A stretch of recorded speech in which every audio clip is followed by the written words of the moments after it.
This week, we learned that Amazon workers in Bessemer, Alabama did not vote to unionize. At least that's what we know right now. So the final tally was 1,798 votes cast against the union. That's compared to 738 votes in favor. However, Bessemer workers in favor of unionization, they are standing strong against the tech giant, even rallying for another election. And the retail, wholesale, and department store union said last week that they would file an objection against Amazon for illegally interfering in the voting process. So the president of that union, the RWDSU, he joins us now to discuss the vote and what lies ahead. Stuart, it's good to see you. Thanks for joining us again.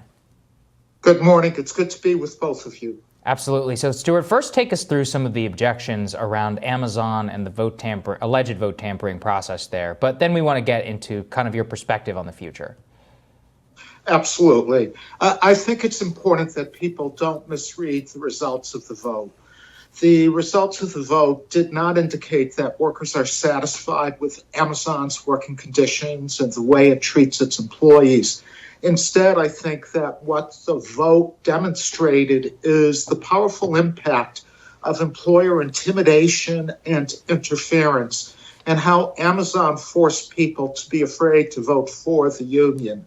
I'd also note, by the way, in terms of the numbers you gave, that Amazon challenged maybe more than 400 voters who were union supporters for what were spurious reasons. We still would have lost, but the numbers would have been different. I think that what we have seen is that Amazon left no stone unturned in trying to make people afraid to vote for the union. They told people that if the union came in, they might have to shut down the facility and everybody would lose their jobs. They told people that if the union came in, people might lose their benefits, which was nonsense because the union was never going to ask Amazon to take things away from people. It was only if Amazon wanted to take things away that they would lose anything. Amazon made people afraid. They installed a drop box, which the National Labor Relations Board specifically told them that they could not do. But because of weaknesses in labor law, Amazon figured that they could ignore the law with impunity, which is exactly what they did. And the impact of the drop box should not be underestimated. It was one thing after another, in addition to all the legal forms of intimidation that unfortunately employers are able to use in elections. Yes. That was one of the things that we really wanted to make clear for our audience, is that when you go into one of these elections, especially up against a giant like Amazon, the deck is stacked in their favor. The tactics they can use that are legal, the impunity with which they often behave in an illegal manner, and the NLRB has very little tools at their disposal in order to curb that type of behavior. The fact that they are an essential monopoly, so in a place like Bessemer, there may not be a lot of other job opportunities, so it's very easy, and workers are justified to feel nervous about whether they'll be able to continue in their employment. But I also wanted to ask you about, there was a postmortem written in The Nation. You probably saw it, from a veteran union organizer, and she had some critiques of the tactics that were used on the ground as well. And I wanted to get your response to that. One of the things that she highlighted was she thought maybe there wasn't enough going door to door. There was too much emphasis on catching workers as they were coming out of the gates. I guess originally there was an inaccurate list of the workers who would be eligible to form the union. So just wanted to give you a chance to respond to that criticism of some of the tactics on the ground. I really didn't think it was a serious critique. It was uninformed. The author decided to do a critique of the campaign without speaking to any of the organizers involved. I think she was in a hurry to get something out within minutes after the vote total. Had she made the effort to speak to people on the campaign, she would have understood better what actually happened and the decisions that were made. When I read the critique, it sounded like I was reading about another campaign, not ours. I know she went on. Let me deal with what she actually said. What we knew what the size of the unit was going to be. We filed for 1,500 people. We knew approximately the size. We filed for 1,500 people because that was the number that Amazon had put out there publicly in government documents. And Amazon, as a result, said the union is much larger, so clearly we didn't have enough signed cards that would make us able to move forward with an election.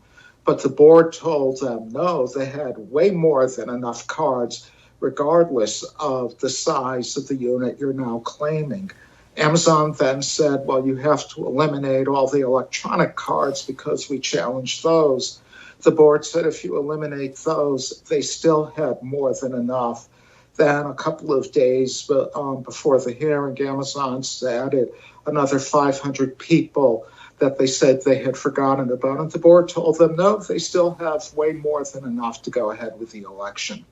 I think that there was talk in there that we didn't engage the community soon enough.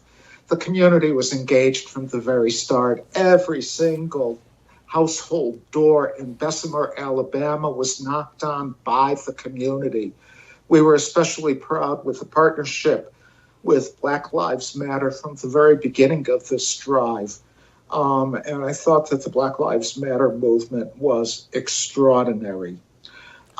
She thought we were relying on celebrities to make the case. No, we weren't. We were arguing with about why it was that people should overcome their fear and support the union. People came out to support, but that was not the basis of the campaign. I would just recommend to her and others in the future, if you want to do a critique on a campaign, you really need to speak to the people who are involved and the organizers and get your facts straight. I'm really proud of the campaign we ran. And I think what's unfortunate is that the author is trying to argue that the problem may have been in the decisions the union made, which really takes away from the argument that labor law is stacked against workers and is in desperate need of reform. I think there are a couple of things that this campaign has done, regardless of the vote. First of all, I think this campaign has become the prime argument for why we need labor law reform in this country. And I think the second thing we did, and which was our intention, was to initiate a global debate over the way Amazon operates. And I think it's pretty clear that Amazon is losing that debate. Let me ask you about that in particular, which is that, yes, the Bessemer vote may have failed. Last time you were on our show, you said you heard from thousands more people. Where do you expect some more of these union drives to pop up, specifically in regards to Amazon? What is really interesting, too, is even after the vote results, it didn't stop people from reaching out and contacting us. We're filing objections. We don't plan to leave Bessemer. We're going to stay engaged in Bessemer. And we're going to continue exploring with people where else we should be. And I don't think I really want to tell the company on your show right now. Fair enough. For the future. I do hope actually some Amazon executives watch our show. And I also think some people make a mistake in looking at this election as being about a hot shop, that we were just looking for a place where the membership of the union can grow. This election was about trying to organize those workers in Bessemer, but it was also about saying that Amazon needs to be challenged. We did that in New York. We did that in Alabama. We're going to continue doing that throughout the United States and around the world. We cannot allow Amazon's model for treating employees to be the model for the future of work. And Stuart, what will you all do, and what can all of us do to pressure politicians to actually push through the PRO Act so that the landscape is not so dramatically tilted against unions and against collective power? You're asking exactly the right question. I think that what people need to do is to speak out. The election, we didn't even talk about what they were able to do legally, which was so outrageous. The way they were able to bombard people with anti-union propaganda. The captive audience meetings were so disgusting. What they did to people in those and how they used them to intimidate people. I think what everyone needs to do is to contact their elected officials and say, this needs to change. 77% of the American public, according to a recent poll, supported the effort by Amazon workers to form a union in Bessemer. That's an extraordinary number.